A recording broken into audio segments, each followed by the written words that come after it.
एक फैक्ट्री में मशीनें खिलौने बनाती हैं जिन्हें बाद में फैक्ट्री के मजदूरों द्वारा पैक किया जाता है। एक दिन प्रत्येक मशीन ने 14 खिलौनों का उत्पादन किया और प्रत्येक मजदूर ने 2 खिलौने पैक किए। फिर भी कुल 40 खिलौने पैक होना बाकी रह गए। इसके अलावा उस दिन मजदूरों की संख्या 7 गुना मशीनों की संख्या से 8 कम थी। फैक्ट्री में कितनी मशीनें और कितने मजदूर थे?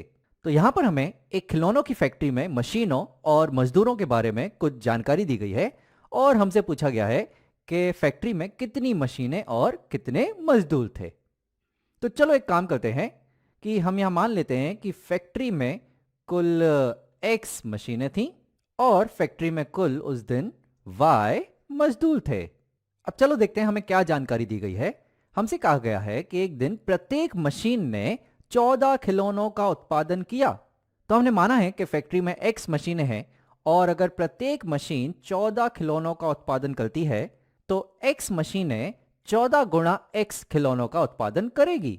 तो उस दिन मशीनों ने 14 गुणा एक्स खिलौनों का उत्पादन किया।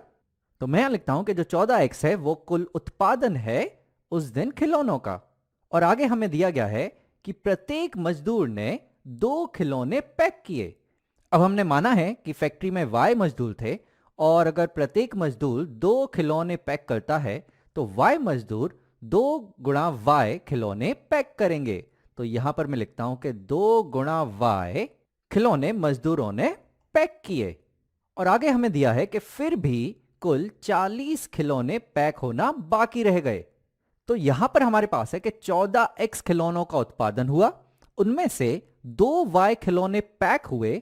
तो सीधी सी बात है कि कितने खिलौने पैक होना बाकी रह गए? वो होंगे 14 एक्स ऋण 2 वाई, क्योंकि 14 एक्स खिलौने बने और उनमें से 2 वाई पैक हुए। तो जो बच जाएंगे वो होंगे 14 एक्स ऋण 2 वाई और वो हमें दिया गया है यहां पर 40 के, जो संख्या है उन खिलौनों की जो पैक होना बाकी रह गए। तो हमें यहां पर एक समीकरण मिल चुका है। चलो आगे देखते हैं कि हमें और क्या दिया गया है। तो हमसे कहा गया है कि इसके अलावा उस दिन मजदूरों की संख्या 7 गुना मशीनों की संख्या से 8 कम थी। तो यहां पर मजदूरों की संख्या कितनी थी उसके बारे में जानकारी दी गई है। तो मजदूरों की संख्या तो हमने ली है y, तो मैं यहां लिखता हूं मजदूरों की संख्या हो जाएगी y। और मजदूरों की संख्या हमें दी गई है कि वो 7 गुना मशीनों की संख्या से 8 कम थी। तो मजदूरों की संख्या यहां बराबर थी कितनी? 7 गुना मशीनों की संख्या। 7 गुना मशीनों की संख्या यानी कि ये हो जाएंगे 7x और 7 गुना मशीनों की संख्याओं में 8 कम यानी कि यहां पे आ जाएगा ऋण 8। तो ये हो गया कि मजदूरों की संख्या बराबर है 7 गुणा मशीनों की संख्या में 8 कम। तो यहां पर हमें 2 समीकरण मिल चुके हैं। चलो इन्हें हल करके x और y का मान निकालने की कोशिश करते हैं। तो यहां पर इस दूसरे समीकरण में मैं देख पा रहा हूं कि जो y है वो यहां अकेला है। तो मैं काम करता हूं, इस y को यहां इस समीकरण में प्रतिस्थापित कर देता हूं।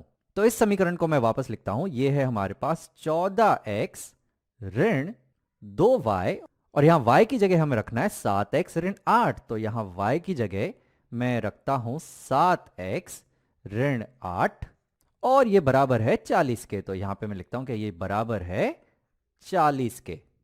तो यहां पर देखो तो y विलुप्त हो चुका है और इस समीकरण में बचा है बस x। तो चलो इसे हल कर लेते हैं। तो हमें मिलेगा यहां पर ये है हमारे पास 14x ऋण 2 गुणा 7x, ये हो जाएंगे ऋण 14x ऋण 2 गुणा ऋण 8, ये हो जाएंगे धन 16 और ये बराबर है यहां 40 के। अब धन 14x ऋण 14x तो कट जाएंगे और हमारे पास यहां सिर्फ बचेगा 16। तो ये बराबर होगा 16 बराबर 40 के। ये हमें यहां क्या मिल रहा है? हमें मिल रहा है कि 16 जो है वो बराबर होता है 40 के। ऐसा तो नहीं होता क्योंकि ये मुमकिन ही नहीं है। तो अगर मैं पूछूं कि x और y के ऐसे कौन से मान हो सकते हैं जो हम जब इस समीकरणों में डालेंगे तो हमें 16 बराबर 40 मिलना चाहिए, तो ये तो मुमकिन ही नहीं है। यानी कि ऐसे कोई x और y हो ही नहीं सकते जो इन दोनों समीकरणों को संतुष्ट करें। यानी कि इस समीकरणों के निकाय का कोई हल ही नहीं है। तो मैं यहां लिखता हूं कि इस समीकरणों के निकाय का कोई हल नहीं है। तो इस स्थिति में फैक्ट्री में मशीनें और मजदूरों की संख्या निकालना मुमकिन नहीं है।